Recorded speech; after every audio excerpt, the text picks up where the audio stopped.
Greetings, brothers and sisters. Okay, today's Sunday, October 12th. And I just finished the other video I made about Jared Kushner. And YouTube recommended this, and I wanted to say this before I lost it. All the things I want to say about this. So this is Pam Bondi hearing, cold open. This is Amy Proler, Saturday Night Live. Bondi, I spell it with an I, because I ain't gonna answer any of your questions. You can't do a fucking Southern accent, bro. Bro, you can't do a Southern accent, right? You can't, it's the easiest accent. Almost everybody, I think everyone can do a Southern accent. It's the easiest thing to do. It doesn't even have to be accurate. Pam Bondi's from Florida, and the Florida Southern accent's different from the Alabama Southern accent. It's different from the North Carolina Southern accent, right? There's variations. Just like in every country, there's different dialects. Like, they can tell the difference, but you just have to do a Southern accent, right? Right? Hi, this is Pam Bondi, right? You just have to do that. You're a professional actress and comedian. You're on a show in which you're going to have to imitate people because you do political commentary. You were the big woman star on this show. You're going to have your own TV series. But on Saturday Night Live, you have to imitate people. And you can't put on a Southern fucking accent? Are you shitting me? Right? My time is valuable. The DOJ has many ongoing operations. Yeah, you sound like Amy Proler. You can't do anything but your own voice. You don't have any variation in your acting skill as an improv actress on Saturday Night Live. And they brought you back specifically for this because you have blonde fucking hair. I mean, that's the only reasoning. They do have a girl on the show who's, good at impressions. I mean, the show sucks, and that's not a funny joke. Where she said, my middle initial, I spell Pam Bondi with an I because I ain't going to answer your questions. But she didn't even say it like that, right? You can't do any sort of other accent. Holy shit. I mean, the material's horrible and the jokes are horrible. But you can't do an accent? Because this is her years ago. Shortly before she left Saturday Night Live, she used to do Hillary Clinton. And then that really unfunny girl, whatever her name is, she took over. Who cares? She was horrible.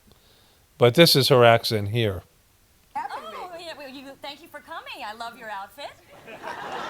Your Hillary Clinton sounds exactly like your Pam Bondi, which sounds exactly like your character on Parks and Rec and anything else you did, because you have one fucking voice. You have one voice that you do, right? Like, she's going to try to imitate Hillary Clinton here. Well, I love your outfit, but I thank you. do want She did a Hillary Clinton move there. the earrings back. Oh, okay. That's not even her laugh, right? She looks slightly like her. Hillary Clinton's more manly.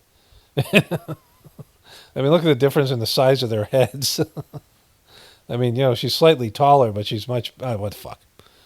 But she can't do shit. She's supposed to be a professional actress, and that's what she can do, right? Her Pam Bondi and Hillary Clinton are identical, except she was a little bit younger then, so her voice was a little bit higher. That's the only difference. That's the kind of talented actresses they have over there at Saturday Night Live. McKinnon, whatever her name is. Her last name's McKinnon. She came in and did a horrible impression of Hillary Clinton, too. They all suck there. It's horrible. So Kate McKinnon was probably the most unfunny person they had and who they featured on Saturday Night Live. But she has the exact same abilities as Amy Poehler. Hillary Clinton has a distinct way of talking. And if you were good at imitating people, you could do her, right? But she couldn't. And she also was an alcoholic, right? Woo!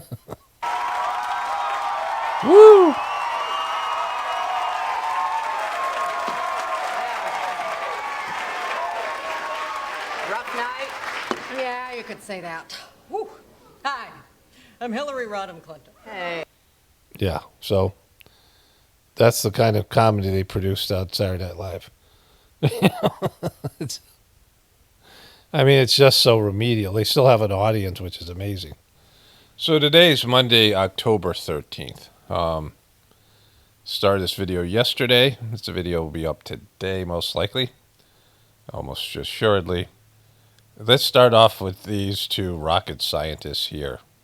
You told us, not that you tried to tell us, you told us that he was going to turn, the police or the military on citizens. I predicted almost all of it. There's a no.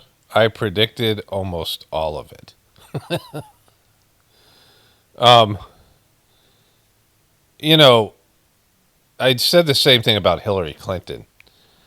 There's ways that women are certainly, there is like a real glass ceiling in a sense, for a variety of reasons. And there's ways that women are treated worse than men. But this is a way, this is something women can get away with that men can't, right? Women are much better at I told you so, but this thing where they come out and she got spanked by Trump. There's absolutely no excuse for losing to Donald Trump. Donald Trump going into that election, he was hard capped at 48% of likely voters. That meant 52% were never Trumpers, would never vote for Trump. But she was such a horrible candidate and unlikable person that they assured that he was going to be elected again. She was handpicked for that reason. Joe Biden handpicked her as vice president because he didn't want them trying to replace him. He probably didn't handpick him because he was, too far gone. But his people realized, they thought they could puppet Joe Biden, which they were right for, maybe even 8 years, right? As long as they could have this guy, as long as he had a pulse, they could Ronald Reagan him up. Ronald Reagan had Alzheimer's. The people that were Joe Biden's handlers, like if you, knew that Joe Biden was so incoherent, you could do anything you wanted, and he would take the fucking blame, right? Like Joe Biden would be the guy that no matter what you did, he would be the guy signing the bills with his auto pen. And so they took somebody who was not threatening to him, right? Because she was unlikable, and she was, a disaster. But for her to come out and say, "I told you guys should have voted for me." On citizens. I predicted almost all of it. There's a No King's Day march happening about a week from today. I think people are going to come out in big numbers, multi-generational. Well, if you knew everything, you'd know it. That's not going to do shit. Oh, you're going to get multi-generational people come out, big numbers? What does big numbers mean? Is it 100 million? Like you need a protest of like 100 million people and like boycotting and doing things that would disrupt the economy, that there would have to be some appeasement. Like, tell me the last time a protest worked. Tell me one fucking time a protest has worked. Name a protest that you're like, oh, they changed things. I'm not talking about some local thing that happened. Even then, I don't know if they would work. Where there was some kind of appeasement by the powers that be. You think a protest is going to stop Trump from doing what he's doing? You can have a protest? Oh my God. You are? Well, you are Nostradamus. You predicted it all. Coming out to say that we know that we deserve better and we want more of our government, then... So what I was saying about women, she wrote a book that ratted out Joe Biden and the whole Democratic Party, the same thing that Hillary did. She wrote a very similar book. And why it wasn't her fault she lost and, making excuses. And men just don't get away with that shit, right? Not like women do. And so, yeah, you couldn't be president, and being a woman makes it harder for you to be president. Like, we haven't had one yet, so, like, it is something that has to be done. So that's realistic, right? But this thing where you come out and say it isn't your fault, it's 100% your fault. I mean, is it your fault that you're unlikable? Well, yeah, kind of. Is it your fault that they set you up to fail? Yeah, it is your fault, right? Like, you went in there like a patsy, just like Trump did. And they had you targeted. They had you, like, lined up as being the reason that Trump got elected. No one was going to ever elect you. Like, there was just no way people were going to vote for her. And, her campaign was a disaster. She hammered Tim Walz, and I don't know if I covered it. I think I had it up in my toolbar. Maybe I X'd out of it by mistake. But she, like in her book, she just slams Tim Walz. I mean, she went after every fucking buddy, right? It was everybody's fault but hers. Like, she just went down the list. The weaponization of the rule of law. We want more than the corruption, the callousness, and frankly the incompetence we're seeing come out of the White House. Yeah. Well, Madam The competence, the incompetence. Wow, it's incredible that you're using such powerful language. Like you're worried about saying incompetent, right? Vice President, let me just tell you, I'm so happy with what you're doing. I'm so proud of you. And this is the energy. I hope you know this is the energy that people love. Everyone says, I don't want to be disrespectful. This is the Kamala that we want. You're hearing that, and I'm sure you're feeling it. Yeah. It's good. Look, I love our people, all of our people, in every shape, size, and form. Okay, what shape and size and form do people take? The fuck are you talking about? You like the square people and the circular people? You know, and what form are you talking about? The translucent form? The the water form? What do you mean? What the fuck are you talking about? Are you talking about race and color and age and gender? What are we like? Every color, every region. Yeah. Now is the time for the people to remember their power. And thank you. Okay, well, thanks. I forgot my power, but now you reminded me. I remember that I have the ability to mock stupid people. For respecting and being so welcoming to independent media. And Yeah, exactly. She's independent media like Don Lemons. He's so independent. Like that's what you're known for, is recommending independent media. That's how you did so well in the campaign by going on Joe Rogan and going on these other, and even Joe Rogan isn't that. I mean, Joe Rogan is like, to call him independent media, right? She didn't even want to do Joe fucking Rogan. So I mean, Don, you're not independent. You got fired, and you like stumbled into a YouTube channel that for some reason has enough dumb fucks out there to support it. journalists and Of streamers. course, I think you're where it's at. Yes, thank you so Oh, you're where it's at, Don. If Don Lemon's where it's at, then we're fucked, right? Don Lemon's where it's at. much. You're Okay. where it's at. You're where it's at, Don. Don. Don't say Don. Don, you're where it's at. All right, so that's great. Okay, so there's this happened. You guys have probably already seen it. You better say here to tell who this person is here. It says the following video was obtained by Politico. It shows Governor recording between the then Rep. Katie Porter and the Secretary of Energy. So I think what is she governor of? So I'm on the Oversight Committee, you might know, and that is where we... Former Representative House of California, and she's a gubernatorial candidate. Somehow, they didn't want to put gubernatorial candidate, goober. She's a goober, and she's running for the governorship of California. And she is everything that the liberals should want to walk away from. a study recently this fall in September, and what it showed is if we don't electrify our transportation sector, that we're going to lose more than 500,000 Californians dying prematurely to air pollution and other. Okay, see that? Notice the woman back here, because this is where you've probably seen this already, but it's kind of great. Now, first of all, just what we've seen so far. Ick. Like, how is this person, her voice, the tone of her voice, her appearance, like everything about her is off-putting, right? It's not something where you're like, they crap out these unlikable, people. Like, as bad as the Republicans are, the Democrats, all they have to do is like turn out some average people. All they have to do is like average, normal looking, normal speaking people, nothing off-putting, likable, maybe a little bit more likable than the average person. They just have to get some likable average people, but they can't fucking manage to do that. Just some normal, average, likable people, run-of-the-mill people. That's all you need. And you could beat Republicans, right? You could beat Republicans with that coming up in this midterm election. But, they can't do that. They fucking can't do that, right? Like, it's just amazing how all the people that run for national political office have some kind of fucking, political deformity. Like there's just something offensive about every one of them. Their problems, and the state could lose. Get out of my fucking shot. That's 100% wonderful because this is being recorded.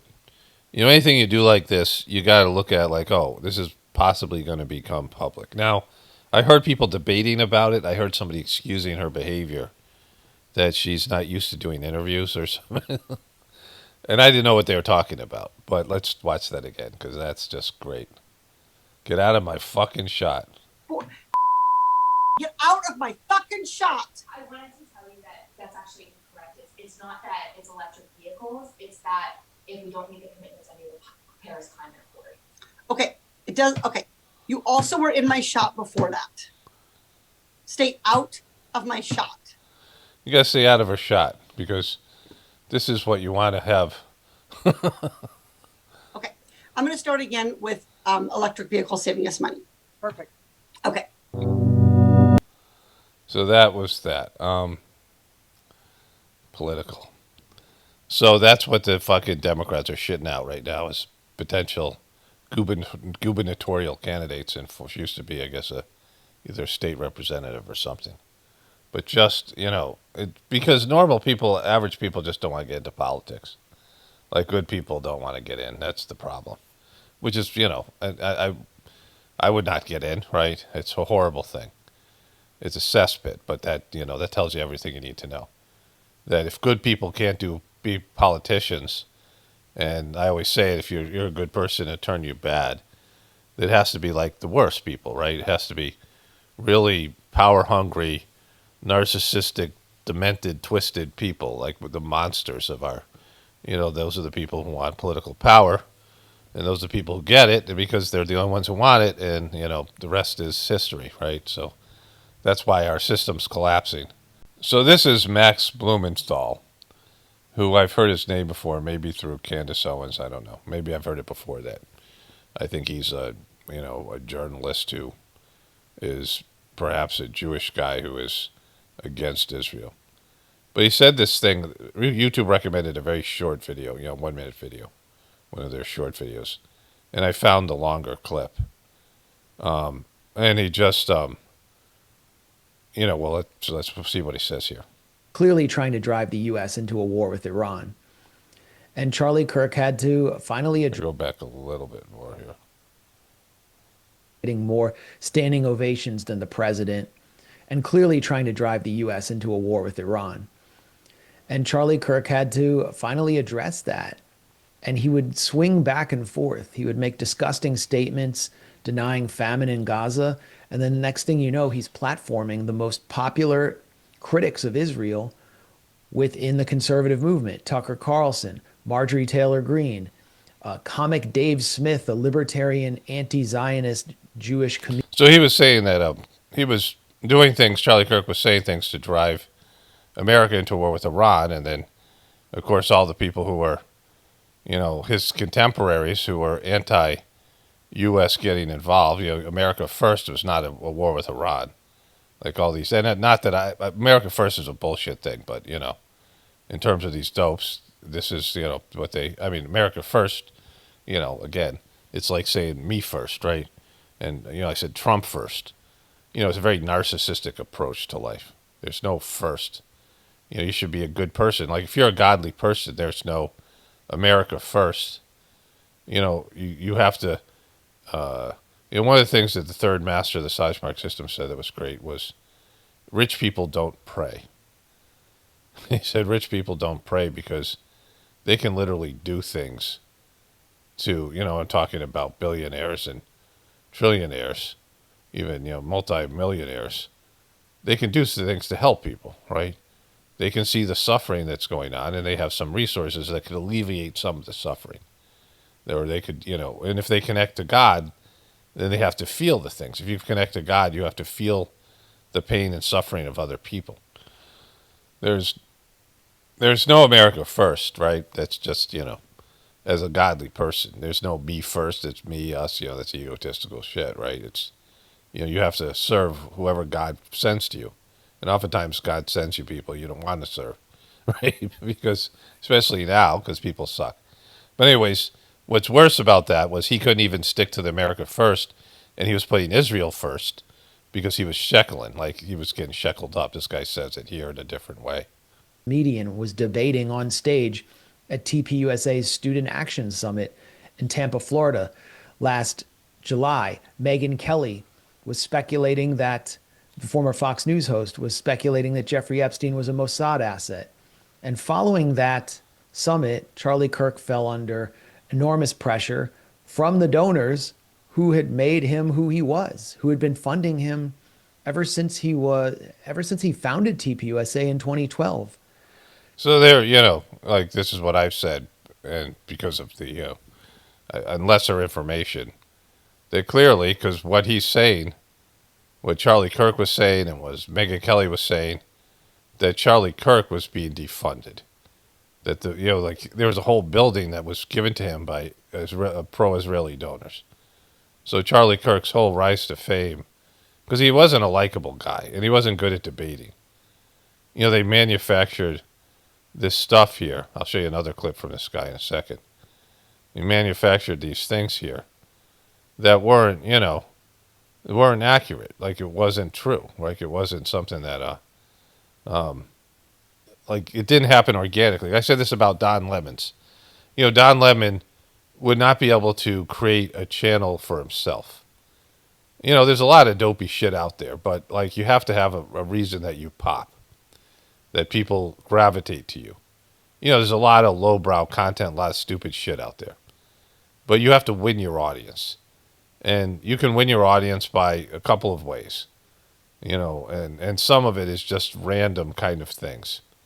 Over the years, for me, like I had a YouTube channel here to 2007, and I made homesteading videos, and my videos were, weren't great, and they were even the old ones. Now I look at them, I use some third-party app that was like it might have been like a Russian app or something, to convert my video camera to something that could go up on YouTube. And it didn't do a great job of it, back then. Like, it's just my videos weren't like, they were not high def. I mean, they weren't even close to that. The technology wasn't, I didn't have the video camera I had wasn't, the video format was not something that you could just put up on YouTube. And so, back then too, YouTube had, it wasn't, it wasn't as good as it is now in terms of all this stuff. And, all the things that I posted, I had a little hobby channel here. And then my channel popped in 2014. I started making different kinds of videos. And now, of course, I have, an Apple computer, and I have better stuff, and I have better knowledge of how to make it technically. But, my contents got better because I became a better presenter. I became a better communicator. I wasn't good at it, at first. And, my videos popped, like just, organically. And then, there's people who are, see what I have to offer here. And, so I have a small audience. But there are people out there, lots of them, who never win an audience. They never they never get enough people. Their content isn't good enough or whatever happens. And these people who, Don Lemons had $24 million of CNN money and a recognizable name. But he's horrible. Like it's amazing that there's people that stupid that would look up to him as somebody that had value in his thoughts, right? That someone would say about Don Lemons, oh, that guy really gets it, right? And so Charlie Kirk was like that. I don't understand how he had an audience. And it's because it was dumb fucks, right? That, there are a lot of people so desperate for somebody. I said this about Trump. The right-wing people that are so desperate for someone just to acknowledge them and acknowledge their worldview, even if he's doing it as a flim-flam man, that they're willing to, throw their life away for him, or just all this stuff, support him and all these things, even though he shows them time and time again he's using them, and he doesn't give a shit about anybody but himself, right? And Charlie Kirk is not a religious guy. He wouldn't be pushing for war with Iran. Like, he's a guy who took his shekels. Like, this guy's describing Charlie Shekels, with more information. But I've been saying this all along. When I heard the amount of money he was getting and what he was saying, I knew that he had been sheckled up. That he wasn't voicing his own opinion. He was a shill. But here's a great part here coming up. Donors like Robert Shillman, who is one of the most extreme. Robert Shillman. There's a dude out there named Robert Shillman. He's literally Shill is in his name. Donors like Robert Shillman. Who had made him who he was, who had been funding him ever since he founded TPUSA in 2012.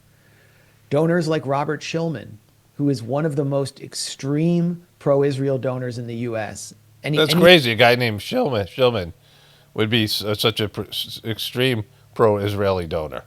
Anything he donates to, he does so simply to make sure that the United States and that particularly Republican-oriented institutions do whatever Netanyahu and Israel wants. And Shillman grew outraged that Charlie Kirk was allowing this to take place at his events. So too did, I think, other donors like Bill Ackman were worried and wanted to make sure that Tucker Carlson didn't speak at another Charlie Kirk event. All right, so you get the idea, because we've heard this from Candace Owens. It sounds better. This guy's more balanced in his tone. I think Candace Owens sent him her stuff, so like whatever. If she got Jeffrey Epstein, but that's great. Robert Shillman, this whole thing. But Charlie Kirk was a piece of shit. Like there's no way for him to be what he was without being bankrolled. Like if you get bankrolled, they can create a like you're popular. And so I was looking for this longer clip, and I found two videos of this interview where he's talking about Charlie Kirk, and the other one's a short. This is a 19-minute clip, but I found a 4-minute clip. Yeah, so this is great here. Christian Zionism. And again, after his death, Ben Shapiro, one of the leading Israel First voices in sort of pseudo-conservative, conservative incorporated media, co-hosted Charlie Kirk's show and announced that he was making $1 million donation. It's funny I didn't hear about this. Like I think I heard Ben Shapiro co-host his show, but I didn't see it. I didn't see that episode. I've looked at that time period. To encourage more young people to come to Christ. Very weird statement, especially from someone who doesn't believe Christ is the Messiah because he's Jewish. But also weird because where did Ben Shapiro get $1 million? Yeah, where did Ben Shapiro get $1 million to donate? His organization, the Daily Wire, is collapsing. They canceled everyone's credit cards last year. Their offices are shuttering. It wasn't working. Ben Shapiro is like an AstroTurf fake creation. No one actually likes listening to him. And so he has $1 million to give to TPUSA. So this is what I was talking about, these fake creations, right? Because, I've said, how can anybody watch Ben Shapiro? I just scared this guy the other day with his thing where his wife said he never in his whole life ever has to worry about wet pussy, right? Like he was bragging about it. But he's just such a dweeb. He's unlikable. His presentation, his voice, and everything. He's so mockable.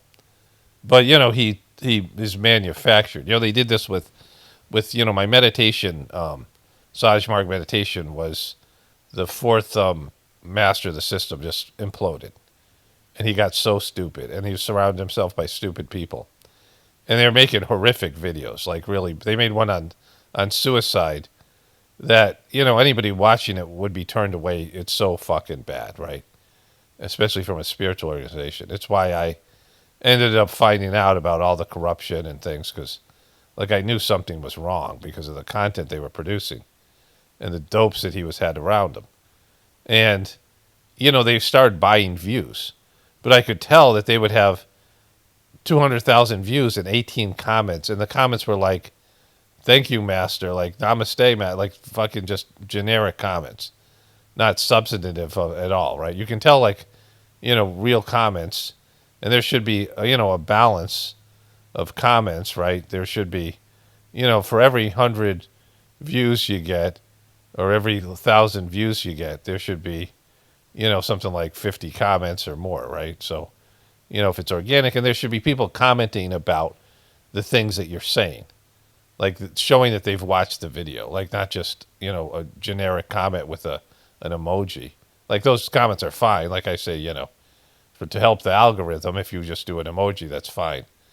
But in terms of like real comments of people who are, interacting with with whatever's going on, and they would have no comments for hundreds of thousands of views. That's mean they're buying views, right?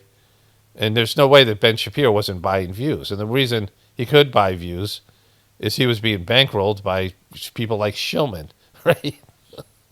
Ben Shapiro and Shillman. Encourage people to come to Christ? That's not what's going on there. Some Zionist billionaire gave him $1 million to gift to them so that they would encourage people to come to Christian Zionism, which... Yeah, so that's, So Ben Shapiro, like I've always wondered if he was like being bankrolled. I mean, I knew he was being bankrolled, but I couldn't imagine him having an audience, right? So like these manufactured audiences, like we saw some of these events that Charlie Kirk was doing. There was 20 college kids around him. There was just like 20 kids around this tent. Like there's nobody. Like they couldn't, nobody really cared.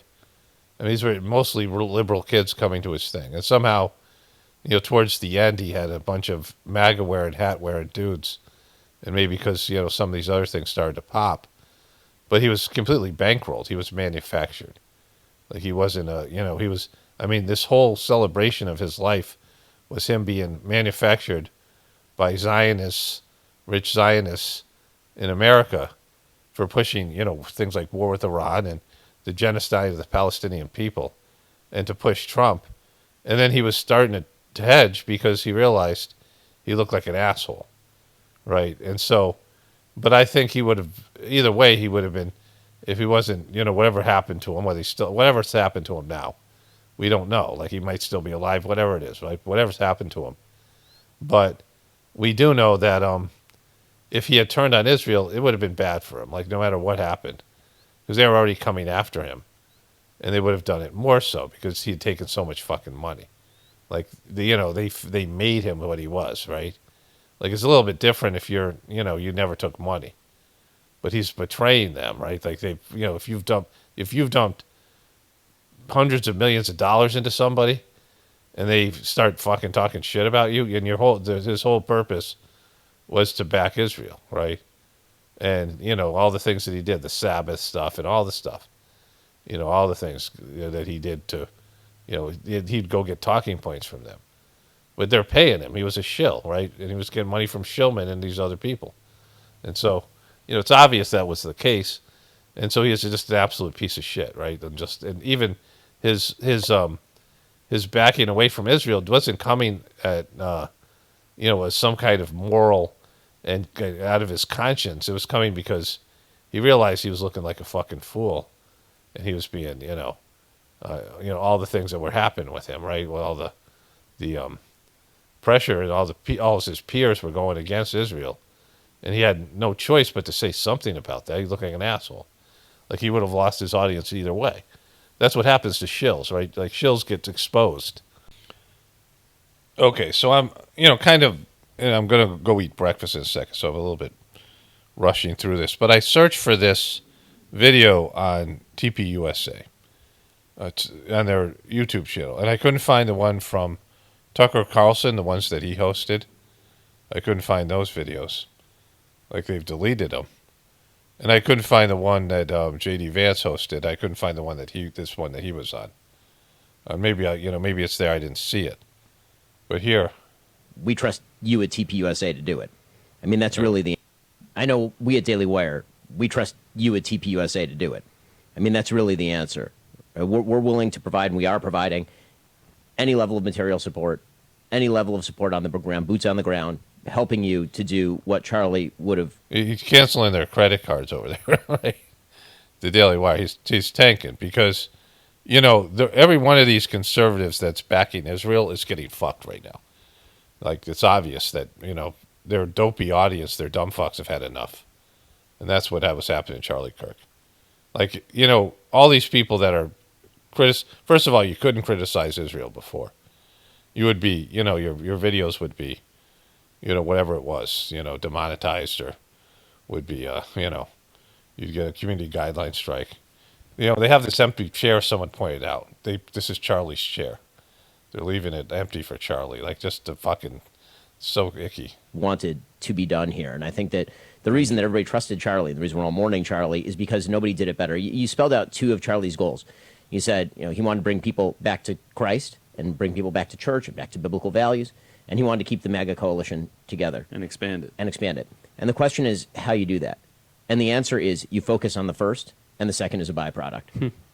Okay, the answer is that, as Matt says, you have to unite around something. And yeah, we can unite in the short term around the fact that there are a bunch of people who hate our guts and want to murder us, which of course is true.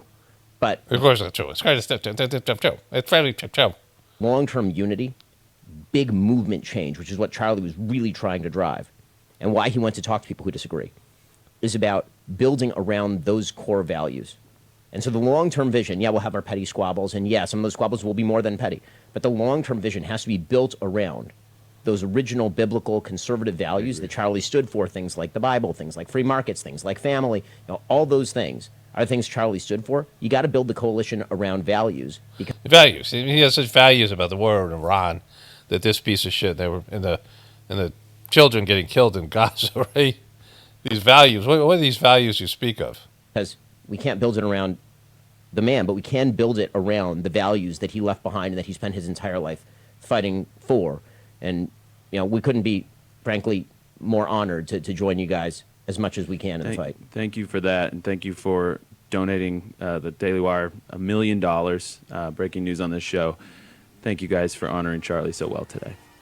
So again, his business imploding because nobody, he's any kind of audience he had, he lost with the blank checks support for Israel, right? The conservatives, the liberals. I mean, it's turning. It's already turned in America, and Americans might be like satisfied with Trump's boast that he's bringing peace to the Middle East. I mean, just gaudy shit, right? But and I got something with him, and hopefully I have that. It was an ABC News thing that came up on my YouTube feed on my phone that went to their shitty, their website or whatever. But Trump just said, I'm going to have to look for it. He's talking about how they've brought peace. Like, Jesus Christ, right? You fucking destroyed a whole country. You bombed the country and its civilians into oblivion. Like, we haven't seen something like this since, like, World War II and shit, right? Where they're just bombing buildings and infrastructure and destroying people's ability to, to exist. And, like, fucking, they're talking about how, like, they brought peace to the situation. Like, holy shit. But Ben Shapiro's such a tool. And this is so fake. $1 million from this guy. I want to make this clear. I found this clip on Facebook. I don't think I made it clear. And so I found one on Instagram, one on Facebook, but they have deleted these videos on YouTube. Like all the videos that were hosted by other people. I mean, I don't know if they're like the Tucker Carlson thing. Maybe they're handlers, they're Israeli handlers who are propping them up said, get rid of that shit. So I don't know what's happening over there, but they've deleted this one as well. At least I couldn't find it. And so maybe I'll look tomorrow or whatever. But for now, we know that Ben Shapiro's lying about his fucking money he's donating. I mean, the whole thing's a sham. Like, who could like this guy? Like, his popularity always was something I couldn't understand, but, somehow they made him into something and people just accepted that there were people that liked him. But nobody knew anybody who was a Ben Shapiro fan. So I want to show you Trump. First, I want to show you this. Minister Benjamin Netanyahu. Oh, that's great. That's Steve Witkoff. Netanyahu.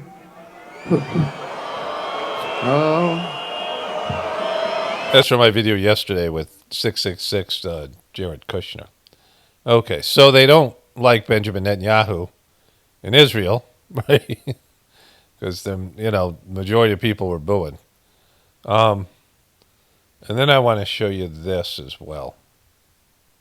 Trump is actually afraid after withstanding 2 assassination attempts Come on, bro. They weren't real.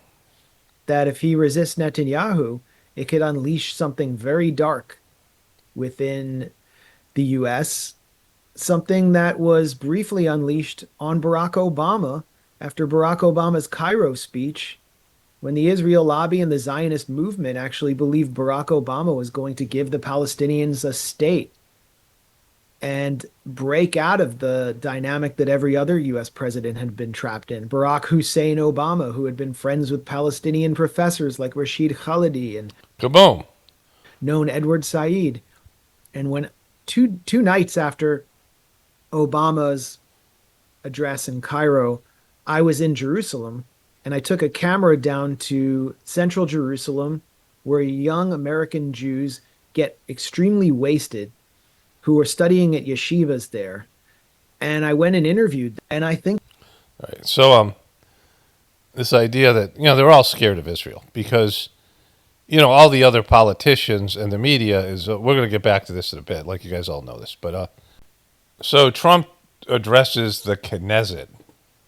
Vital ally of the United States of America. No, let's go back a little bit more because that's... Woo!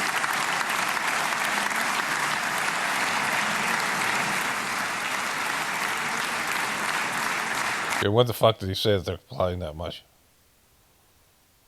Gonna happen. And they're good people. I know a lot of Iranians in the United States. They're good people, smart, hardworking people. They don't want to see what's happened to their country. The story of fierce Israeli resolve and triumph since October 7th should be proof to the entire world that those who seek to destroy this nation are doomed to bitter failure. The state of Israel is strong, and it will live and thrive forever. Forever? Forever, ever?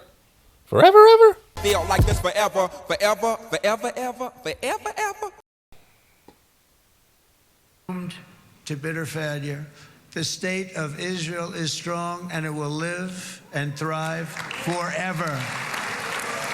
Are you saying forever? Or you just say fucking forever? Like... You're saying in 1,000 years, 10,000 years, 100,000 years, a quadrillion years, infinity? You're saying infinity. That Israel will be around for infinity? It is a failed state, and we're going to get into this. It can't exist. It is something that is unsustainable, dependent on an unsustainable empire. We'll get into all that stuff later. But all these countries and all these religions will be gone in 1,000 years. Maybe even a couple hundred years, certainly in 10,000 years. There'll be no place called America. There'll be no place called Russia, these things, or whatever it's called now. There's going to be, we're in a transitionary period of time. But countries disappear all the time. Religions disappear. All the religions have to go.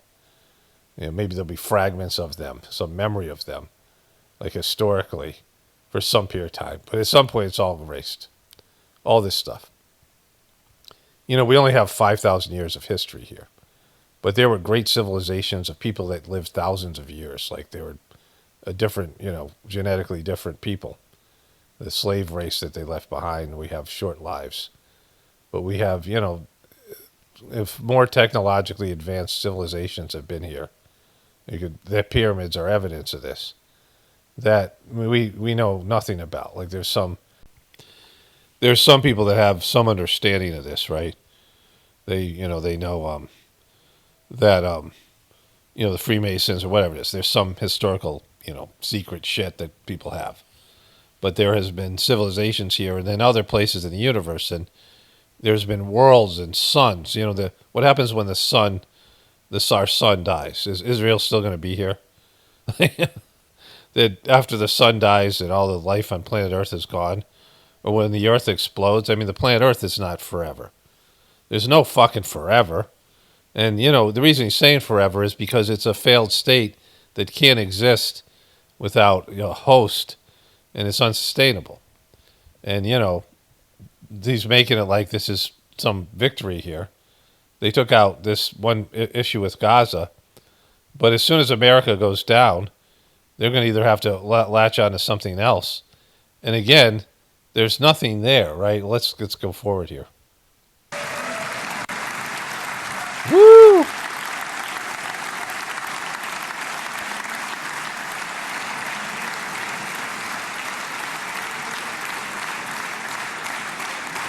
And that is why Israel will always remain a vital ally of the United States of America. Israel. And why is that? What do they do for America? What do you mean ally? It's a parasitic relationship. What do they do for America other than take our money and turn it into shekels and buy you guys off with their shekels? Like, there's no one more sheckled up than Donald Trump, right?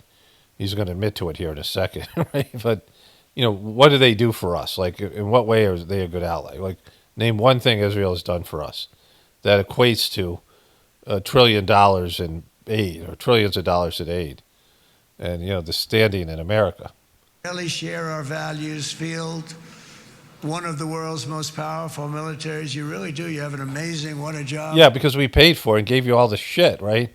And you've stole secrets from us and spied on us. Like, they've taken money we donated and bought politicians and media outlets and found a way to, create this propaganda program to keep this relationship going. And it's coming up to the surface, and once it's out, there's no putting it back in the it's Jack in the Box, right? What a job you've done. And have one of the most innovative economies on earth. Yeah, it's a great economy where they get billions of dollars from another country to keep their economy going. Those are just a few of the reasons why I'm proud to be the best friend that Israel has ever had, and they all say it. They all say it. They all say it. So right now, there's a video with Marjorie Taylor Greene, and apparently it's an MSNBC video. I haven't looked at it yet, but she's gone scorched earth on Trump, and I don't know if I'm going to show it today. I might, or I might wait till tomorrow, depending on because I don't think it has to do with this specific subject. But she has been hesitant to criticize Trump. She went on CNN the other day. But I guess she gave a speech a day later.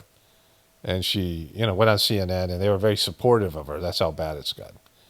And then you have Candace Owens has said some things about Trump, and specifically about Israel, because this guy's completely shackled up. But I said before, if you believe Charlie Kirk assassination is fake, and it is fake, if it is fake, and it is fake, right? Like not the whole thing, whatever the patsy is, right? The official story is fake. That's what I should say. If the official story is fake, which it is, and most of us know it, that means this guy who's government, he's in on it. He's in on the deception. He's all in on the deception. So he's calling for the guy's execution, and he knows the guy's not, guilty. Like, he's totally compromised about all these things. And all these people who are against Israel, Megyn Kelly, Tucker Carlson, all these people, they can't be the way they are and support Trump. Like, they know Trump's fucked them. And it's only a matter of time before, and all these, and they know, because they're all self-interested, that the American people are aware now of the parasitic relationship with Israel in ways they haven't. And the propaganda that goes with it. And so, with all those things, Trump is completely compromised. He's completely fucked. Like, he's just, he's done. And for him to come out and say this, like, he's pandering to this audience, but he knows that he's fucked because the right-wing people, the Trumpers, the MAGA people, are turning on Israel. And they're upset about other things that Trump has done. I got something else from with CNN about that, like, for whatever, something, I forget what it is, but it's a thing that the MAGA people are outraged. It's a Qatari thing. They're building something in Qatar. All this America First shit's gone out the window. And the MAGA people are turning on Trump. And the Epstein thing is going to come back around, and Trump is already weakened on that.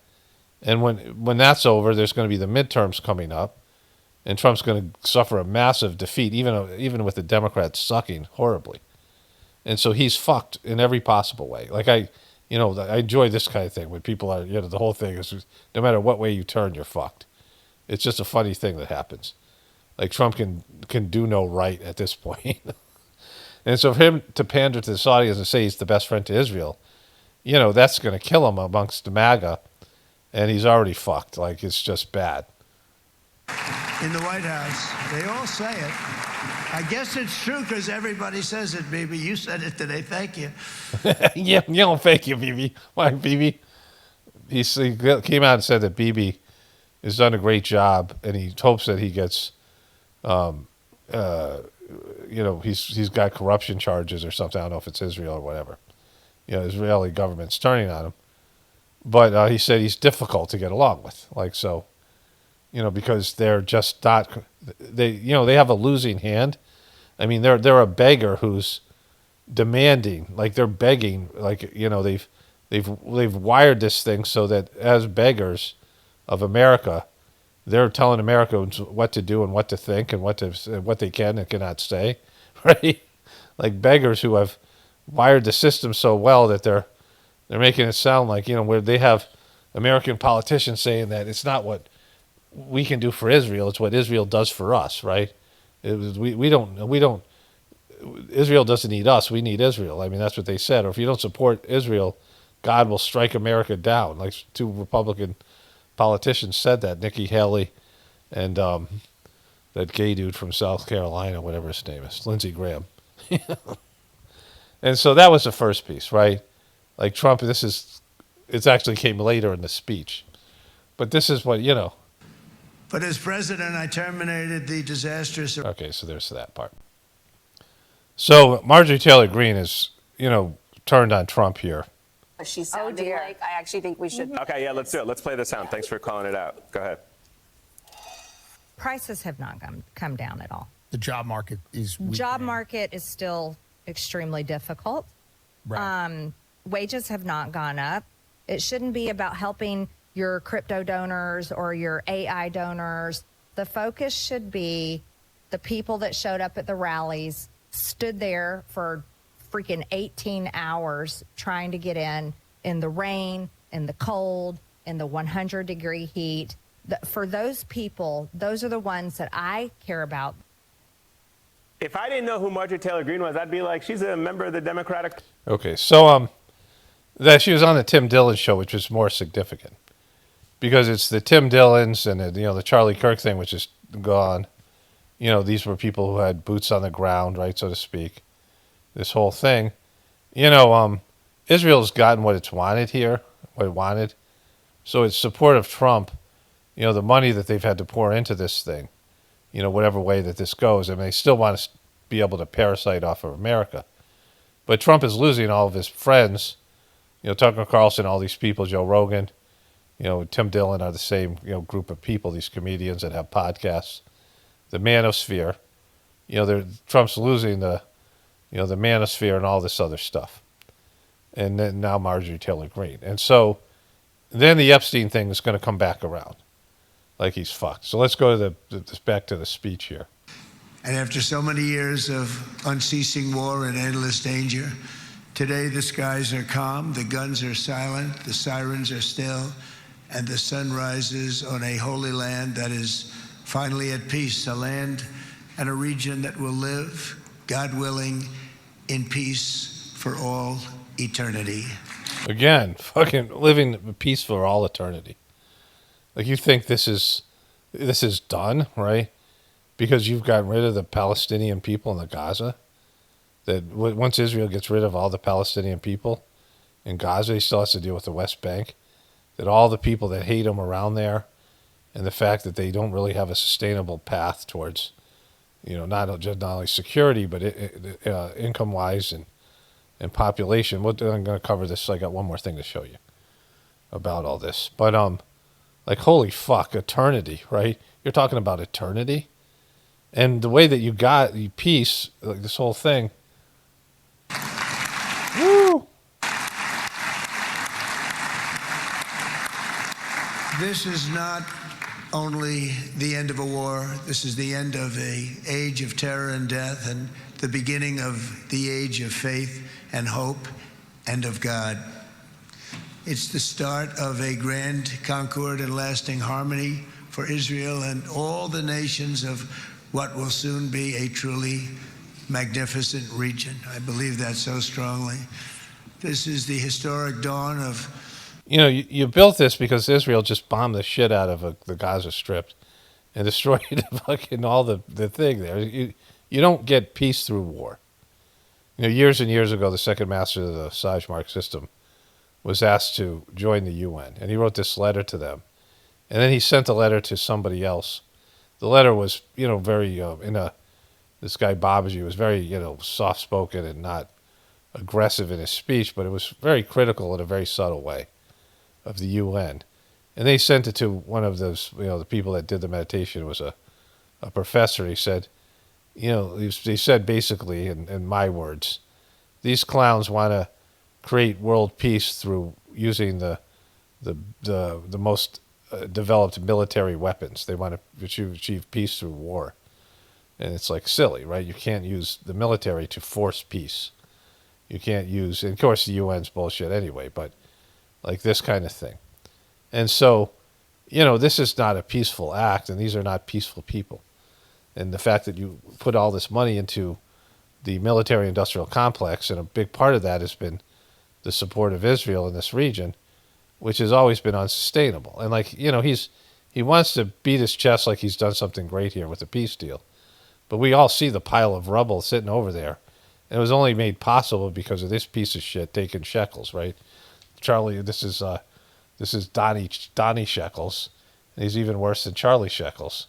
Because his, you know, support of Israel has created a genocide situation. A new Middle East.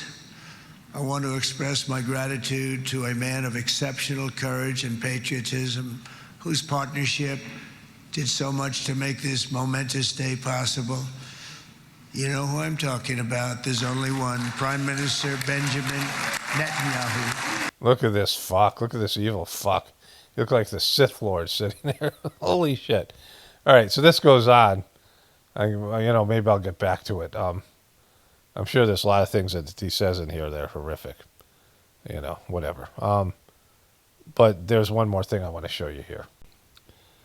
Okay. So I missed a piece here. So bad. But we have to do what we have to do. We make the best weapons in the world, and we've got a lot of them. And we've given a lot to Israel, frankly. And woo! Woo! Thank you for the handouts. Look at these guys giving them a standing O. We've given a lot to Israel. You know, so you have this idea of tax paying. You have this idea of collective wealth. Of course, we have a debt-based system, all this shit, right? And you pay into that system. You pay into Social Security and taxes. Anybody who has a job, who has an income, you pay into that system. And then you vote people in who are in charge of that money, right? And so that money then goes into whatever those people decide it goes into, right? Even though you're voting for those people, and they lie to you and they tell you, well, I'm not going to do this, or we're going to do this, and this is what you want, right? And you're like, okay, this guy's going to, you know, especially dumb fucks who listen to politicians because they never tell you the truth, right? And then those politicians are getting money that previous politicians have given to Israel. They're given back now to these politicians, like Trump and these other people. And then those politicians decide to give all this stuff to Israel, and you get nothing back for it but hatred from the rest of the world. Like we're all pieces of shit that agree with this policy, even though it's a small group of people that have made the policies that most people don't even know exist. Most Americans would be really upset if they knew the amount of shit we've given to Israel and the limited things that we're getting back. In most cases, we're getting nothing back, right?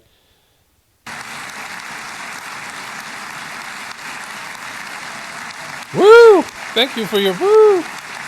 Thank you for giving away your taxpayer military industrial complex. Bibi would call me so many times, can you get me this weapon, that weapon, that weapon? Some of them I never heard of, Bibi, and I made them. But we'd get them here, wouldn't we? And they are the best. They are the best. Yeah, we just give them to you. Yeah, sure. Well, like, what are you, fucking BB Santa Claus? Right?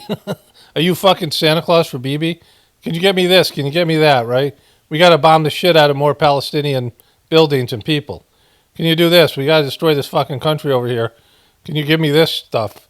You know, like he's not an American citizen. Although apparently he went to some school in Philadelphia or something, my wife was telling me. But, you know, he's not somebody, regardless of that, Israel isn't a state. I mean, we don't give that kind of money out to states. You know, like individual American states don't get this kind of money, right? Hey, can you give me this? Hey, the guy can call up the president and ask for shit. And he gives it to him. And I give it to him. I just give it to him. Whatever he asked for, I gave it to him. I don't give a shit about the promises I made to the American people. How's that America first, right? This motherfucker, right? Yeah, whatever he wanted, I give it to him. I don't know. I give him everything. Fuck this. I give all the stuff. So, But you used him well. It also takes people that know how to use him. yeah, you dropped fucking bombs on buildings. Yeah, he's a fucking wonderful person, right? Like, can you believe this? And so that's this new thing here. So this guy, this is supposed to be Israel on October 7th. One of my viewers sent me this morning. This guy's Larry Elder, I think his name is. On October 7, 2023, Hamas invaded Israel. They murdered over 1,200 defenseless people, including children. They raped, tortured, pillaged. Okay, so saying they invaded Israel. Israel has been occupied Palestine. And the body count, like I did this when this war first started. And it's hard to get an accurate assessment, even using AI. But there has been hundreds of thousands of Israelis who have, tens of thousands of Israelis who have died in this conflict over the years. There has been maybe, hundred thousands to millions of Palestinians, right? So, there was more Palestinians in Israel than Jews. In Palestine, when they divided it up. There was like 500,000 Jews and like 2 or 3 million Palestinians. And the Palestinians continue to grow, and Israel also grew, the Israelis that live there, but a lot of them are dual citizens and whatever it is, right? And so there's way more Palestinian people, and they don't have an army. And so when you dump a ton of military support, this fucking guy right here, this piece of shit, like this shackled up motherfucker here, right? You dump in, so much money from America in weapons, and Israel has the 21st best army in the world, and the Palestinians have nothing. And so to make it sound like the Palestinians were bullying the Israelis, like that they invaded, like they didn't invade, like they couldn't hold that ground, whatever happened there. And I believe that the Hamas is as a asset of Israel. It's just like Al Qaeda was an asset of America. But even if that isn't true, they couldn't sustain a war against Israel because they don't have an army. And took 250 hostages. The next day, large crowds gathered in Western cities, London, Paris, New York, and on college campuses, not to condemn the Hamas terrorists, but to endorse their actions. I don't remember that at all. History will regard this shocking sequence of events in one of two ways. Either as the unofficial end of Western civilization. Wow, look at the flames. Or the shock that finally awakened enough people to save it. I say this because Israel personifies the values we associate with Western civilization. Do they, or are you getting shekels? Is that true, or did you get paid to say that, Shekels? Come on, Shekels. Both as a source of those values and their modern manifestation. Boom. Watch the full video. What does Free Palestine really mean? This guy's been sheckled up. I heard his name before. You're on the wrong side of this, bro, and like it ain't going to end well in terms of your support or whatever it is. I mean, you're a dying breed, a person that comes out and just shekels up and endorses Israel without any sense of, reality or any other aspect of it. So if you've seen that, the thing where Tucker Carlson breaks down the statistics, and I believe he's fairly accurate, you could check it. All these things are subjective, but Israel's the size of New Jersey, which is a very small state. Like I grew up in Connecticut. And these states, New York is a bigger state in that area, but all the other states there, Massachusetts and New Hampshire and Vermont and Rhode Island and going down to Delaware, these tiny states, right? Very small. But as Tucker Carlson was saying, that the economy of Israel is half the economy of New Jersey, the same amount of people, 9 million people. Like 9 million people is nothing. It's not sustainable. And the amount of Jewish people in the world is, I believe, 12 or 16 million. So the religion hasn't taken off. You have Christianity that has 2 billion plus. You have 2 billion Muslims, and yet, over 1 billion Hindus, and like almost no Jews, right? So it's a very small religion, and the religion's divided. There's all these different kinds of Jewish people. You can see the different clothing they wear, from different parts of the world. Like they're not, a connected group, right? So they have this manufactured country that doesn't have any real natural resources in any way to have an economy, and they don't have enough people. Like even if let's say they got and they conquered that whole area that I always show that map of, maybe I'll use that map hopefully I'll remember to use that as a backdrop here. If I don't, you've seen it before. What's the biblical promised land of Israel is 5 other countries, big chunks of 5 other countries in that region. And if they had all that land, they would be a sustainable economy, but they don't have enough people to work all the jobs or do all the work that's possible. And people don't like them, right? There is a hatred of them as a group. And, I want to make this clear. I went to my friend Alan Catton's bar mitzvah when I was like 12, 13 years old. I lived in an area in West Hartford, Connecticut, where 40% of the population was Jewish. And I didn't think anything of it. I didn't, my dad had 2 Jewish friends. He went to college. He was Italian looking. He was Sicilian, half Albanian. And there's prejudice in the 1930s against people like that, right? Who were, Italians, and my mom was Irish, Irish and things like this. The Irish and the Italians weren't a part of the Anglo club. And when we went to college in those days, if you look ethnic, you were prejudiced against. So he had 2 friends who were Jewish. He liked the vaudevillian comedy, like he liked Jewish comedians. And they were like lifelong friends of his, college friends. One of the guys ended up being a judge. I went to their house twice. Once for Passover, my mom wanted to, my mom was very religious. And somehow that was a thing. And so I had good experiences with Jewish people. I didn't have any, negative feelings towards them. And my family never verbalized anything like that. My dad later became kind of racist as he got older. Like he just went mentally ill and he would just swear at the TV. Like he was, whatever. He kind of lost it. But, when he was younger, he worked in the inner city as a guidance counselor, and, there was no prejudicial things in my house, like in terms of any of this stuff. And the guy who started me in the Sajmark meditation, one of the most important things that happened to me in terms of the preceptor was, a Jewish guy, Fred. And, he's one of my favorite people. So, I don't have any negative feelings towards, historically, towards the people that I know who are Jewish. Like, I don't have any bad experience of Jewish people. Like, I don't have some. And again, I talk about how hatred is something inside of you because of the Sajmark system, right? But there is historically, in terms of Jewish people from country to country, they have gone in and have been, in some ways, pissed people off. And you could say, well, it's because people wrongly think that they killed Christ, but the Pharisees was a part of that. But that's not why it is. It's some of these other behaviors and things. And people suck too. It's not like it's just them, right? And the Muslim people don't get along with anybody, right? They don't get along with each other. The Shiite and the Sunni are at each other's throat. And again, it's not all the people, but it's the leadership. And it's always, and then there's other things, factors that are always involved. But human beings suck and they don't get along with people. And the Jewish people have had a hard time finding a place where they feel safe.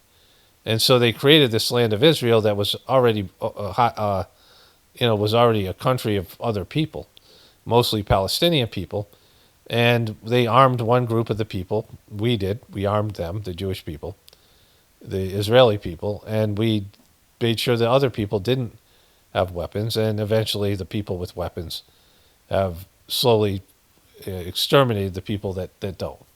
That's always what happens. You give one side weapons and one side not, and that's what happens. But it's not sustainable because they're still in a region where everybody hates them.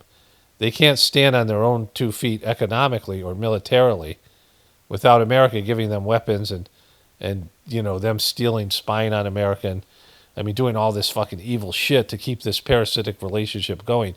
When you know that you're doomed, because they're doomed, right? They're doomed, and there's a small group of people. It would be one thing if they can convert more and more people to Judaism, but they can't do it, right? People don't want that religion. As bad as the other religions are, people don't want it. All the religions have their issues, but people don't want any part of that religion, and they don't convert those people. And when they do, there's racism. Like there's black Jews that I've seen videos of they're targeted, and there's all this shit that goes on there. But they have an unsustainable country, right? That is, that's economically and militarily in bad shape.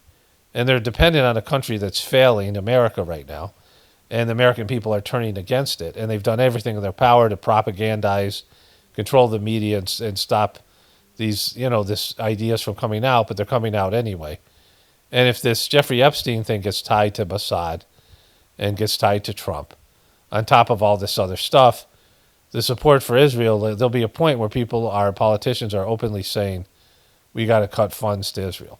Because the American people want to hear that shit, right? And so, to say, like Trump saying forever, or this guy, Larry Elder, these people talking about this, that Israel could be absorbed and no one really would care because it's not really that significant in any way, shape, or form other than the amount of money and military support they've gotten from America, right? Like Israel could disappear and it wouldn't affect anybody. Like Israel they could make that Palestine again, make Israel Palestine again, right? And it wouldn't affect anything in the greater scheme of things. There would be more, there's not going to be peace in the Middle East, as Trump says, because the Muslims don't get along with each other, and the Jews don't get along with each other. There's dissension in their politics. A lot of people are upset about all these things that happen. There's some people that are pro-Palestinian, or they just don't like the way the Palestinian people are treated. Like, people just don't get along anyway. There's never going to be peace. People can't even get along with their own fucking family members. So when you're talking about peace, there's no peace. We're warlike people, aggressive people, selfish. As long as selfishness pervades and people don't connect to the divinity within them and have an attitude of service and sacrifice of their own needs for the betterment of the good of the other people, their own desires, as long as people are pushing for things that infringe on the rights of other people or other species or plant life or the earth itself, we're going in the wrong direction. We're selfish, parasitic pieces of shit that put our own egotistical desires over the collective good. The things that we choose to do or we endorse being done by the powers that be so that we can continue our lifestyle. Like, that's what we are. Like, the majority of us, if we had to give up substantial amount of things or fuck the future generations over in terms of the pollution and the resources that are left for them, which is happening right now. The toxic wasteland that we're about to leave the next generations, this generation is going to be worse in terms of this. And then the wars and the nuclear fallout and all that shit on top of it. Like, all the bad things that are being done to the environment, all the chemicals, all the bullshit, all the negativity, all the hatred, all the all the evil that is keeping this system going. How many people are willing to sacrifice their lifestyle for the betterment of future generations?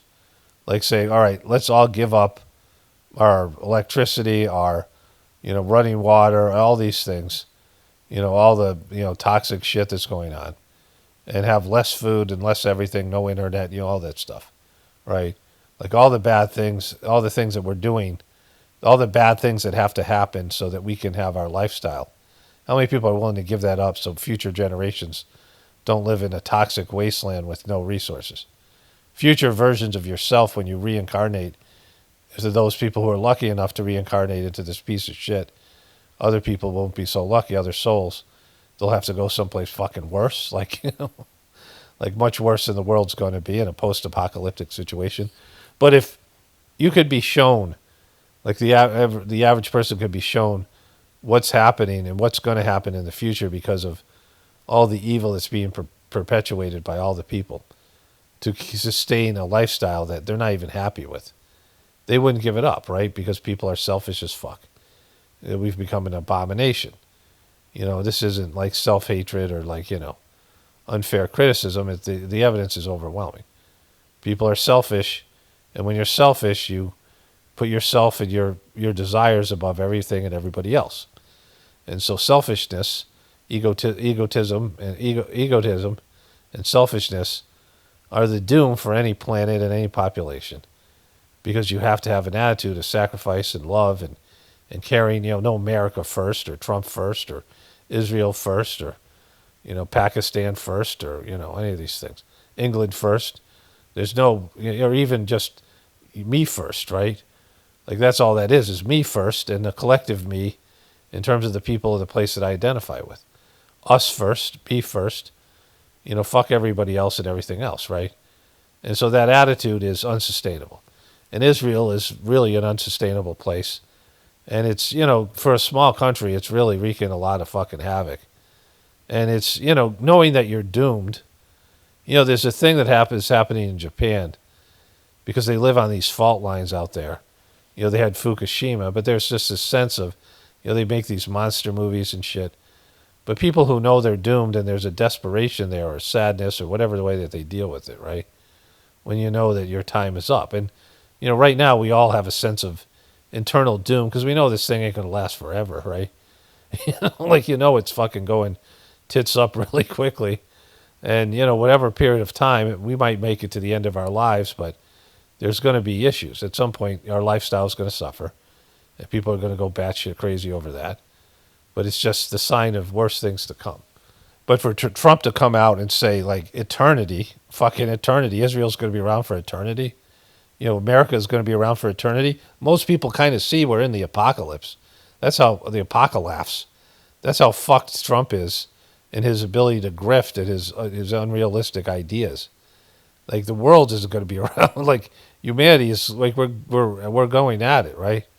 Like this is it. Some shit's going to go down. It's already in the process of going down. We see the collapse all around us, and you see people have gotten worse and worse. Like in our ability to just live as functional human beings. Weakness is pervading the fucking planet. And so, like, the apocalypse is upon us, and most people can kind of sense it, whether they want to admit to it or not. And it's not anything we can stop because, selfishness is irreversible, right? Like, until you receive your consequences for your selfishness. Addiction and selfishness and self-gratification is unsustainable. And it's something that people don't stop on their own until they hit fucking rock bottom.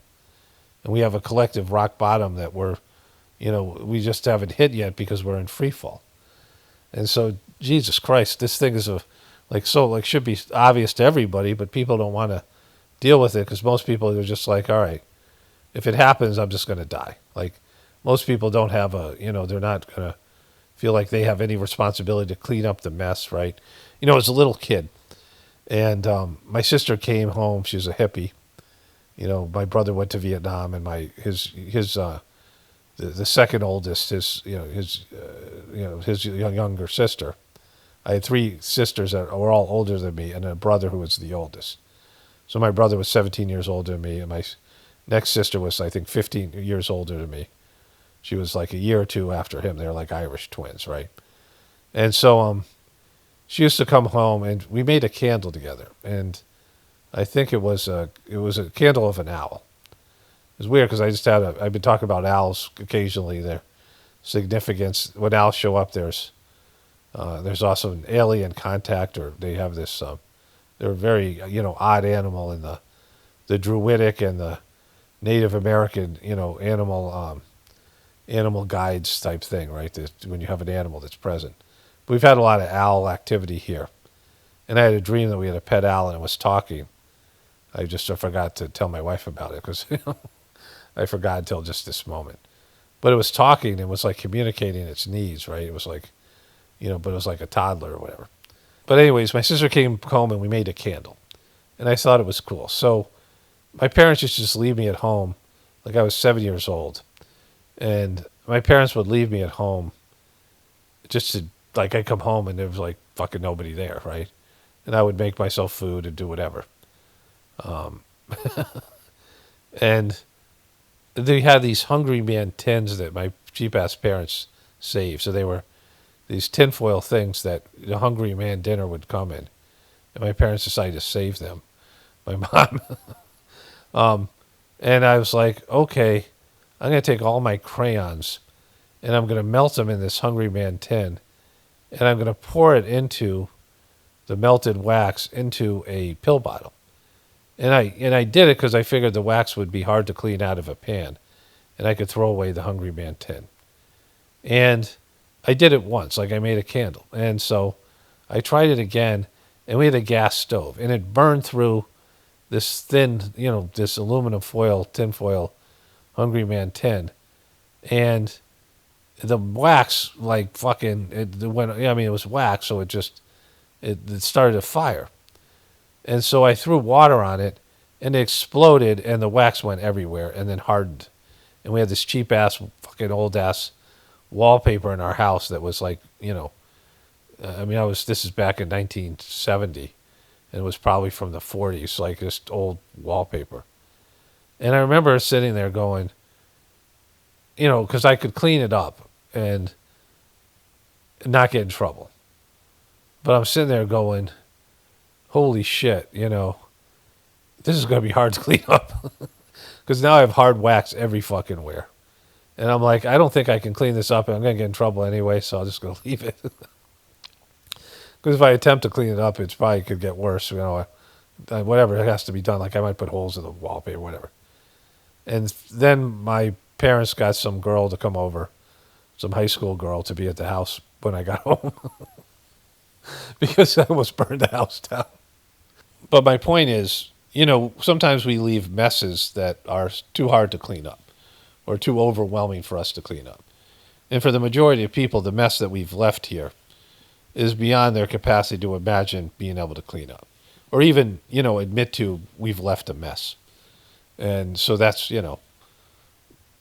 what's happened. Like we've left a mess that's so monstrously big to clean up, and people won't really get a sense of it till the delusions collapse and people get an actual experience of the mess.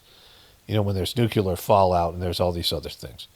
But we have piles of toxic garbage, and every city has a landfill, and there's just pollution, and there's the environmental pollution's one thing, but there's spiritual pollution and the degradation of the human consciousness and the mental illness and the weakness and the entitlement and all the ways that people have de-evolved and gone the wrong direction. And so this is where we're at. But anyways, I want to get to some comments here. But this is, we have an unsustainable society, and in the middle of this right now is an unsustainable country that Trump is saying is going to be around for eternity. And, if it makes it 50 years, it'll be a fucking miracle. So I went to do a bunch of things. I want to do the comments now. And as I was walking around, there was a comment that came in from somebody who sent it in Arabic or Hebrew, or I think it's Arabic, which happens quite a bit, right? And so I wanted to comment about that. So when people send something, make a comment in a foreign language, it's a completely dickish move.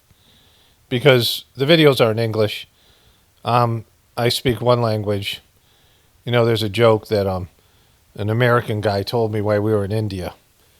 Because pretty much everybody that we would meet in India spoke multiple languages. Most of the Indians spoke English, their native language, whether it be Hindu or Tamil or something. And then Hindu, if it wasn't their native language, they'd speak at least 3 languages. Many of the European people spoke multiple languages, right? There's a bunch of small countries that are all connected and they travel back and forth, so they need to speak more than one language. And so one of my buddies from America said, a person who speaks 3 languages, trilingual. A person that speaks 2 languages is bilingual. A person who speaks 1 language is American. And I thought that was rather funny, but I guess that's coming to an end as well. Pretty soon we're going to be a bilingual country. At least that's being pushed for. But in that, my videos are in English. And if you can watch the videos, you have to speak English. So if you put the comment in a different language, that means I have to take the language you put it in and put it into some translate and, decide whether it's a bannable offense. And why the fuck should I do that? I mean, really, why the fuck should I have to do more shit? Because if you can watch a thing in English, then you translate it and put it in English, or you're not going to be able to comment here anymore. It's going to be an auto ban because you're just adding more work for me, and nobody can understand your fucking comment anyway. And so, the people who are watching these videos speak English, and most of them don't speak Arabic or whatever country language you're going to put it in. It's just a dick move on your part. And I didn't realize it because in the past I've translated it, and I'm like, why should I do that, right? Anyway, so there's some comments. Who are reasonable. Who I'm reasonably sure isn't shackled up. Paul from Pockets. Paul from Pockets is not a good guy. Not a good goy. That's why I read this. Paul from Pockets is not a good goy. Not at all. And that's one of my Red's favorite things about him. They have this word goy in the Hebrew language that means anybody who's not Jewish, and oftentimes the goy are referred to as being like livestock and shit like that. According to other people, I can't read it, but that's what I've heard. Unshackled pockets of the future. Well, it would have been nice if they offered me shekels, right? I wasn't going to take them, but, why wouldn't I be offered some shekels? That's just kind of a dick move on their part. So then there's this long comment here. This is to Erica666 Instagram post. You heard me, Shekels, Charlie Shekels Kirk. It was a POS. I'm usually not commenting on Dore, reminding him how much of a sellout. I'm usually commenting on Dore, D-O-R-E, Jimmy Dore, reminding him how much of a sellout he is. I remember when Whitney Webb was on his show and made him so uncomfortable, he asked, paraphrasing, do you think I'm a sellout? And she pretty much said, yeah, and it's so obvious. There's a coalition of collaboration between these bigger YouTube channels, and they're all in one accord. I wish Jimmy would grow a pair. He has so much potential. Who could he be if he was real one? I'm so disappointed in him. It's like redacted too. They leave Fox News only to manage by a Fox News company. The psyop is so intense like a thick fog. I think of myself, if I were a POS, how would I run my operation? I don't have the guts to be such a big POS just to pay the bills and live well. My meditation needs to be how to sell out and still live within myself. I thought that was an interesting comment. I don't know much about Jimmy Dore, just that he was one of the many of the piece of shits that are out there that didn't call bullshit on Trump's assassination attempt. But he was, he has sort of wavered on this a little bit. Somebody from his show was talking about it. Somebody sent it to me. They were talking about Ketchup Gate, after the fact. People had sent me some clips, and he seemed all right, Jimmy Dore. To me, like, I could see why people listen to him. And, he wasn't like a full-out truther. He was something. But he is calling Trump out on Israel or whatever it is. And Kirk Metzger was, he was with Kyle Dunnigan. He did some funny shit with him. He's a comedian. And so, I don't dislike the show. I don't really watch it. I don't watch other truthers. But people have sent me clips, and it's all right, whatever. But the important thing to know is that we've all sold out because we all participate in a demonic system. And you have to. So the only way that you can avoid that, avoid the stank of being shackled up or the stank of all these things, is to work for God. You have to change your mastery. You're either a slave master to these people who run the system, and the system itself, or you're a slave to God, or you're at war with the people that are, you're going to be a slave to somebody. That's the nature of the human condition. You're dependent physically, and we live in a. I'm not even talking about just the social structure, but you're a slave to food. You're a slave to breathing. You're a slave. Your body needs things, and so all the things that you have to do to secure like a meal and a warm place to sleep, right? Like this is what nature does, even in terms of like wildlife and these territorial battles that they have, and all these animals and things. I mean, you're constantly having to feed yourself. You're constantly having to breathe. You're constantly having to, do all these types of things, drink water, just to keep your body going. So your body is, you have these compulsive tendencies. And then you have, sexual drives and these types of things. So people get to be slaves of their sexual, addictions and stuff like that. Then you have like the pleasure-based addictions of, any number of things from, opioids to alcohol to, gambling to any, all sorts of things. People are slaves to things, right? They're slave to the alcohol. They're slave to, other people, like the social system. They're slaves to getting self-approval. All these people on social media that need thumbs ups to make themselves feel good. There's kind of an interesting movie. I couldn't watch the whole thing. It was an Indian movie. It was 20 minutes long, but it was like, getting old. But it was this kid who was trying to get 100 likes on Facebook. He's posting all kinds of pictures and doing all kinds of things. And, I knew it was true because everywhere I went in India, the selfies are out of control. My kids and I went to the zoo, and the people there were all just there to take selfies with the animals. It was like, that's all they were. They weren't there to see the animals. They went to places to take selfies in ways that even Americans can't even keep up with because of needing, their society is based in peer pressure that we can't even imagine in terms of the structure of the Indian society and need for group approval and not bringing shame onto your family. And it's like soul crushing, and it's matriculated over to social media, right? But people are slaves to any number of things. And so the only way you can avoid that is be a slave to God, and then everything you get comes from God, good, bad, ugly, and you appreciate everything from God, and you do God's bidding. And the more you do that, the less of a slave you are to the system. But we're all slaves, and so, we're all working for this beastly system. We're all contributing, and, there's not really much of a choice, because what else are you going to do? And so, I don't get mad at all these people for selling out, because what difference does it make, right? The system's in free fall. It isn't like their words, Jimmy Dore's words, is going to change anything. Information is good. It's good that people know what's happening to them, but you're not going to change it. Like this is, we've gone into the stage where, the rocket has already launched. Like there's no like calling it off, right? So it's we're past the point of no return. And even if whatever you do in terms of working for God, there are your ability to speak the truth, and it's much better now with YouTube. It used to be totally you could say anything, and then they were heavy on the community guidelines, and now they've backed off a little bit. But it's based in they allow you to say, right? I mean, there's constraints everywhere you look.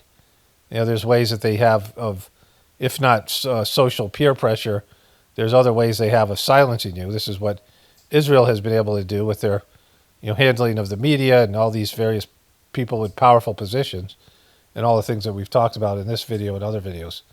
People have known about but couldn't say because you weren't allowed to say. So it's, and none of these things, even if you get to say them, are going to change the system, right?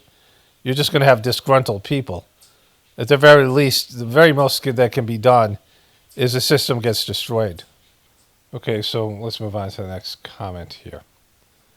So a person writes to me, I think this is to me, the same Erica666 Instagram post. So if your bank money, savings, and super isn't safe, then explain where it is safe. So I assume that this person is me talking about how they can just take your money out of your bank, which everyone should know they can just do. They can just take your fucking money, right? And so if they can just take your money, it's not your money. And so this person's asking, where is it safe? Well, money itself isn't safe because money is monopoly money. That's a fiat currency. And so, like, I'm not some economic fucking genius. I mean, there's no place to have safe money. You can buy things that might have value. People buy gold and silver and things like that, which, I don't know, when people are starving, how much they're going to want those things, right? But you could hoard stuff. Like, it depends on what kind of person you are and how you want to prepare. I mean, for me, it's just, whatever God orders me to do, then I'll be able to, and my lines of communication with God will probably get a lot better in a post-collapse situation where you can just receive orders and ideas come and you just have to, again, I'm not advising anything, but if ideas come to a person and they think they're from God, like, it depends on your ability to connect with God. Like if something comes from your soul or God, like people have to learn how to, that's why there's the Gratefulness meditation channel, which, after some practice, you develop your heart as an instrument to connect to the divinity within you. And so, it takes some time because people also hear voices and they're crazy. Like people, or your ego says something that you want to do and you go ahead and do it. Like some woman wrote to me, used to write comments, and her husband came in and said, we're living in a fucking, they've gone off the grid. My wife listens to you all the time. We've gone off the grid. Thanks a lot. And I'm like, I didn't tell anybody to go off the grid. Like, why would you even think that that's something I would suggest? In fact, I've said the opposite. Like with the system is where we are now, we're just preparing for something later. And so, I don't know if they should have gone off the grid or not. It's not my choice. It's their choice. But it's not because of me. You shouldn't be listening to me and deciding your life decisions. Because what the fuck do I know? Like, I have a sense of things. But we're all just, it's an absolute mess. And we don't know the timing of things. But each person has their own plan for surviving this collapse. And then, maybe even thriving in the future. And everyone has to, like, build community and learn skills. And there's lots of things you need to do. And so, for me, it's like taking whatever resources you have now and using them in the appropriate way to prepare for what the future is for you personally. And so to ask where to keep your money safe, it's like the wrong question, right? The real question is what's going to happen to you in your situation, because it'll be different in each person's area, region you live in. I mean, if you live in a city and things go south, you're fucked. There's that guy, Joel Skousen, he has a book of strategic relocation, and it's, and not that I believe that his map or his plan, but he has these places that are better to live in a post-apocalyptic world and places that aren't as good. But some of the places, like he pointed out, Whitefish, Montana, they had all these celebrities, Hollywood people that moved up there, Bruce Willis and Kanye and all these other people. And they have land in Montana now, and now that place has been ruined. Like he mentioned as one of the best places was Whitefish, Montana, and then all these people moved up there and turned it into a not great place, right? And so, it's like those kind of things. The best thing you can do, like I said earlier, is when you connect to God and you're working for God, then God is going to keep you going because you're an asset, and you're in line and you're harmonious with the divine plan. And so, it's not like a matter of surviving; it's a matter of being useful and having a purpose and following your soul's path, and that feels good. And, it's a good thing to do, and freeing up your, away from your negative egotistical pursuits that only cause pain and suffering for yourself and other people. Okay, so I think this is a comment I really want to get to here. Okay, so it's to the same video, the 666. Okay, this person's talking about Charlie Kirk. Okay, so he made a mistake, and he realized it, so why do you keep calling him a piece of shit? Okay, so he made a mistake. This is just to the first line. There's more here. He made a mistake, which was he shilled for Israel. And, he was lying to college kids. He took money, and he lied about that. Like, and they're still lying about that. They're saying, well, he never took money from a foreign government. and he never, silenced his true voice. But he willfully shilled for Israel and took millions of dollars, and they helped build his business into what it is now. And so it wasn't because he saw dead Palestinian kids, because he said there are casualties in war when he was debating that kid in Cambridge. Just like lots of Germans died in World War II, which is a totally different fucking thing, right? Which is, again, the whole Hitler thing. But, that there's a lot of bullshit in that. That's the whole thing there, right? But he's saying, these kids and these people are casualties of war. It's not a war. These people don't have any fucking military. And everyone knows it's a genocide. And so he lied in these debates, and he was a total piece of shit. But he started to back away from it. He said, okay, so he made a mistake and he realizes it, so why do you keep calling him a piece of shit? He didn't realize he made a mistake in a good, higher developed way where he felt remorse and guilt for what he'd done. He realized his audience was starting to turn on him, and all his peers were pressuring him, and also they were, moving in this direction, making him look bad. And so, he was looking more and more like a shill. That's why he wrote that letter to Netanyahu is like a begging letter saying, please, master, let me criticize you a little bit so I can save face. That's what he was saying in the fucking letter. It was a bitch-ass letter, right? And so he is a total piece of shit, right? Like, it doesn't matter, whether he made a mistake or not. Is that what you would say for Hillary Clinton? Is that what you'd say for Nancy Pelosi or any of these other people? Like, you like the guy. That's the only difference. You would totally say those other people are a piece of shit.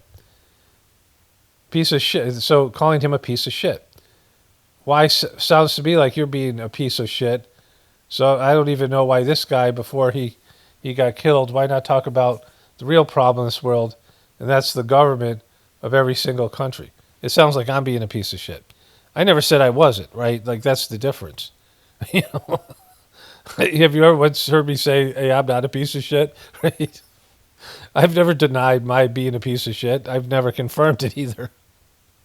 But I more have confirmed it than I've denied it. We're all pieces of shit to whatever extent, or earlier what I said, because we're all going in the wrong direction because of the system. And so the difference between me and Charlie Kirk is I wouldn't shill the way he did for fame and fortune because, I don't value those things, right? And I would never do that stuff that he did, right? It's just, I couldn't do that. Like most people couldn't do that. The real problem is the governments of every single country. Okay, but he also shilled for Trump, who's a government. He was trying to elect people who suck, right? Are you admitting Trump sucks? That Charlie Kirk was responsible for Trump sucking? And what happened if Trump didn't win? We would have had Kamala Harris. Now, she wouldn't be able to do the damage Trump did just because she wasn't popular. She didn't have the support. And she isn't, she just wouldn't do what Trump is doing because she's not capable. But she still would suck. She's a piece of shit, just like Joe Biden was. Like, what president and what congressperson isn't a piece of shit, right? What senator? Like, all the people in the federal government. I mean, just beyond what the normal piece of shit person is. And that's the government in every single country. I guess you're smarter or scared to talk about a setting that might make a difference. And I believe Epstein did work for Israel.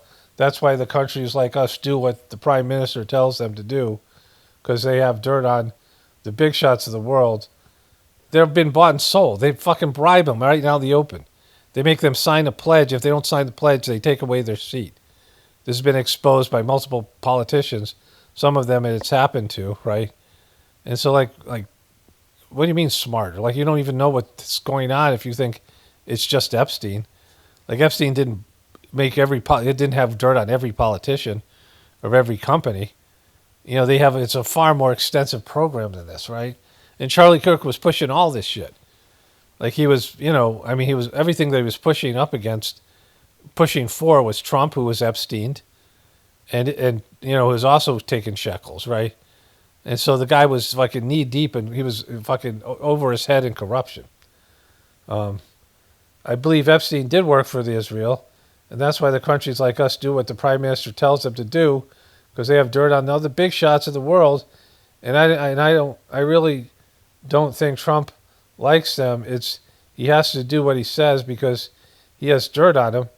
Well, yeah, but that doesn't mean don't fucking run for political office then, right? Like, he's a piece of shit puppet. Like this, what do you? You're saying you should be forgiven, and when you say the same thing about all these other Democrats or whatever it is, right? Really don't think Trump likes them. He just has to do what he says because he often has dirt on him, and that's how you do it nowadays. Unfortunately, either Muslims don't like children or cheat excessively on their wives, I guess, because the prime ministers would have dirt on them also. I don't even know how to start to spell this ridiculous name.